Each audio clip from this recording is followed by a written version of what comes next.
నమస్కారం NS news కి స్వాగతం. నా పేరు ఉషా. ముందుగా ముఖ్యాంశాలు. స్థానిక కాళేశ్వరి కంపెనీ విడుదల చేస్తున్న కాలుష్య పదార్థాల వల్ల తాము తీవ్ర ఇబ్బందులు పడుతున్నామంటూ సూర్యారావుపేట గ్రామస్తులు కంపెనీ ముందు గురువారం భారీ ఆందోళన వ్యక్తం చేశారు. ఈ సందర్భంగా సిఐటియు గ్రామ కమిటీ ప్రధాన కార్యదర్శి రాజా మరియు పలువురు గ్రామస్తులు మాట్లాడుతూ కొన్నాళ్లుగా ఈ కంపెనీ నుండి వస్తున్న వ్యర్థ పదార్థాల కారణంగా చుట్టుపక్కల గ్రామాలలో పంటలు పండటం లేదని ఆవేదన వ్యక్తం చేశారు. అంతేకాకుండా కంపెనీ నుంచి వచ్చే బూడిద గ్రామంపై పడుతుండటంతో స్థానిక ప్రజలు తీవ్ర అనారోగ్యాల బారిన పడుతున్నారని మండిపడ్డారు. ఇప్పటికైనా యాజమాన్యం స్పందించి తగిన చర్యలు తీసుకోవాలని డిమాండ్ చేశారు.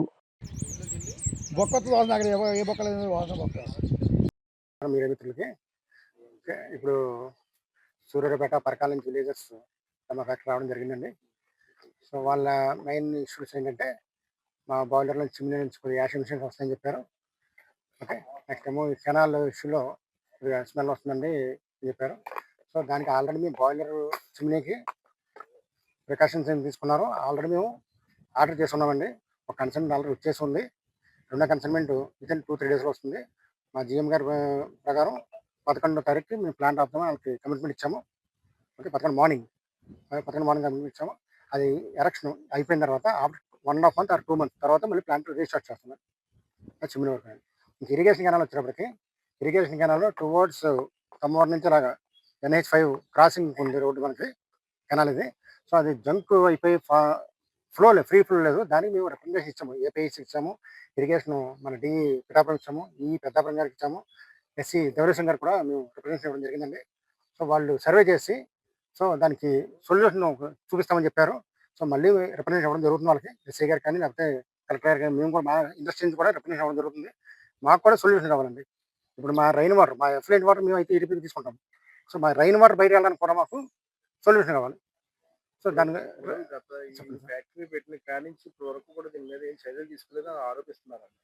లేదండి, ఎప్పుడు కూడా ఇష్యూస్ లేవు. అదే అక్కడ బ్యాక్ ఫోల్డర్ పోవడం వల్ల అది వీళ్ళు యాక్సిడెంట్ చేయకముందే 1 month బిఫోర్ మేము ఆర్డర్ పెట్టడం జరిగింది. అధికారులు నిర్లక్ష్యం అంటారు అయితే ఏదండి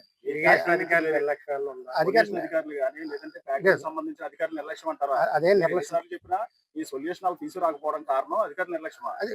ఫ్లో చూడాలి. వాళ్ళు కూడా సర్వే చేస్తున్నారు. వాళ్ళు ఆ ఫ్లో చూసి దాన్ని సొల్యూషన్ తీసుకొచ్చి తెలియజేసి అన్నాడు సార్. ఇంకా 1 month నుంచి మేము ఫాలోఅప్ చేస్తాం సార్. పొల్యూషన్ ఏం సమస్య లేదండి. మేడం వచ్చి ఆల్రెడీ శాంపిల్స్ ఇస్తున్నారు. వాళ్ళకి లెటర్ మాకు షో కాదని ఇచ్చారు, ప్లేస్ మరి. సో అలాగే శాంపిల్స్ తీసుకొని వెళ్ళినారు. శాంపిల్స్కి మేము పే చేయవలసి. ఇరిగేషన్ అధికారులకి కంప్లైంట్ ఇచ్చి నెల అయిందండి. నెల ఫాలోఅప్ చేస్తాం, కంటిన్యూ ఫాలోఅప్ చేస్తాం. ఎస్సీ గారి దగ్గర కూడా మన కలెక్టర్ ఆఫీస్ లో కూడా ఉంటే కలిసాము. సో మేము వాళ్ళు ఫాలోఅప్ చేసి దానికి పర్మనెంట్ సొల్యూషన్ అడిగాము. గ్రామస్తులు అనేది ఏంటంటే మీరు వదిలే వాటర్ వల్ల ఆ బూడిద వల్ల చాలా ఇబ్బందులు ఎదుర్కొంటున్నాము అని అంటున్నారు. అవన్నీ అలాగే వస్తుందండి. ఇప్పుడు కెనాల్ ఇష్యూ మీద కూడా మేము ఇరిగేషన్ డిపార్ట్మెంట్కి ఏపీఐసికి మేము రిప్రజెంటేషన్ ఇవ్వడం జరిగింది చెప్పాము కదా. సో వాళ్ళు మాకు చెప్పింది ఏంటంటే NH5 రోడ్ ఫార్మేషన్ అవుతుంది కదా, హైవేలో NH5 వాళ్ళు ఏపీఐసి డ్రైన్స్ కంటే 1 meter అప్స్ట్రీమ్లో కట్టారు వాళ్ళు. So APIIC drain free flow లేదు అక్కడ. ఆ ఫ్రీ ఫ్లో లేకపోవడం వల్ల మొత్తం ఈ కెనాల్ అంతా కూడా జామ్ అవ్వడం జరుగుతుందండి. అది వాళ్ళు సర్వే చేసుకొని దానికి సొల్యూషన్ చూపించమని గవర్నమెంట్ నుంచి కూడా మేము కోరుతున్నామండి. ఎవరు చెప్పారు సార్? హైట్లో APIC and irrigation both are accepted. And ఎందుకంటే ఉన్న ఫ్లోకి దానికి అప్ స్ట్రీమ్లో ఉన్నాడు. ఏపీఐసి కెనాల్ ఇప్పుడు డౌన్ స్ట్రీమ్లో ఉంది. అదే దాన్ని సర్వే చేసి తీసుకుంటామండి. సర్వే చేసి మీకు సొల్యూషన్ తీసుకొస్తామన్నారు. 1 month మేము రిప్రజెంట్ అవ్వడం జరుగుతుంది అందరికీ, ఇరిగేషన్కి ఏపీఐసి కూడాను. సో మాకు మన ఇండస్ట్రీ తిరగాలంటే 10 మందికి ఉపాధి కల్పించాలంటే ఇండస్ట్రీ తిరగాలి. గవర్నమెంట్ పాలసీ కూడా అదే కాబట్టి దానికి మాకు కూడా గవర్నమెంట్ కూడా సపోర్ట్ కావాలని కోరుకుంటున్నాము. సో ఇండస్ట్రీ ఇక్కడ నుంచి 200-300 కుటుంబాలు ఎంప్లాయీస్ పనిచేస్తారు. 200-300 కుటుంబాలు అంటే ఎంప్లాయీస్ అంటే ఇంచుమించుగా 500-600 మంది బతుకుతున్నారు దీని మీద. సో ఉపాధి పొందుతున్నారు. సో వీళ్ళందరూ కూడా సమన్వయం చేసి మాకు డిపార్ట్మెంట్ కూడా గవర్నమెంట్ కూడా సపోర్ట్ కావాలండి. సో ఫర్దర్గా ఇలాంటి ఇష్యూస్ లేకుండా చూసుకునే బాధ్యత మాది కూడా ఉంటుంది. ఓకే, సో గవర్నమెంట్ కూడా సపోర్ట్ కావాలని కోరుకుంటాం. పంటకాలలో వదిలేస్తాను డైరెక్ట్ గానే. పంటకాలలో వదిలేయడంతో పంటకాల ద్వారా పొలాల్లోకి వెళ్ళిన తర్వాత గత 2 సంవత్సరాల నుంచి పంటలు పండడం ఆగిపోయింది. ప్రభుత్వానికి అనేక సార్లు వినతి పత్రాల ద్వారా సమస్యను వివరించి చెప్పినా సరే ప్రభుత్వం స్పందించట్లేదు, అధికారులు స్పందించట్లేదు. ఇప్పటికైనా స్పందించి పరిశ్రమ నుంచి వచ్చే వేస్టేజ్ వాటర్ ఏదైతుందో దాన్ని అవుట్లెట్ ద్వారానే సముద్రంలో కలిసే దాంట్లో రిఫర్ చేసి అటువంటి కెమికల్స్ లేకుండా తీసిన తర్వాత భూమిలో ఇంకి దాన్ని మంచిగా వాటర్ ఉందో చూసి పంపించాలని, రెండు పొల్యూటెడ్ గాల్లోకి వచ్చే ఏదైతే దుమ్ము దూరేందో దాన్ని ఫిల్టర్లు వేసి పూర్తి స్థాయిలో అణచివేసే వరకు ఆందోళన చేస్తామని చెప్పి గ్రామస్తులు ఆందోళన చేశారు.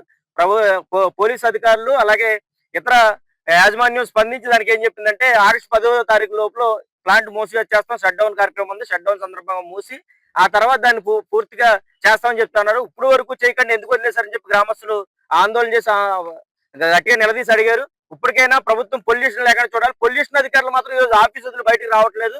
పొల్యూషన్ అధికారులు ఈ పరిశ్రమ తీర ప్రాంతంలో ఉన్న పరిశ్రమలు ఏమేం జరుగుతున్నాయి అని చెప్పి అడిగి చూసి ఆ విధంగా మోడల్ చేసే దాంట్లో, ఎడ్యుకేట్ చేసే దాంట్లో పొల్యూషన్ అధికారులు చేయట్లేదు. తక్షణం పొల్యూషన్ అధికారులు ఇన్వాల్వ్ అవ్వాలి.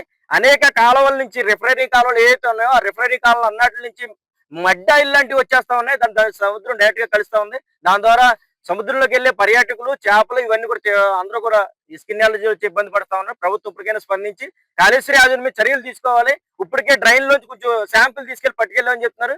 డ్రైన్ లో శాంపిల్ తీసుకున్నది వచ్చిన రిజల్ట్ ఏమైనా దాని మీద చెప్పాలని చెప్పి మేము కోరుతా ఉన్నాం. ఈ గ్రామస్తులు చేస్తున్న ఆందోళనకి CITU కాకినాడ రూరల్ మండల కమిటీ తరఫున సంపూర్ణ మద్దతు తెలియజేస్తా ఉన్నాం. భవిష్యత్తులో కూడా ఐక్యంగా పోరాడి మన సమస్యలు పరిష్కరించని చెప్పి తెలియజేస్తాను. నా పేరు రాజా, CITU కాకినాడ రూరల్ మండల కార్యదర్శి.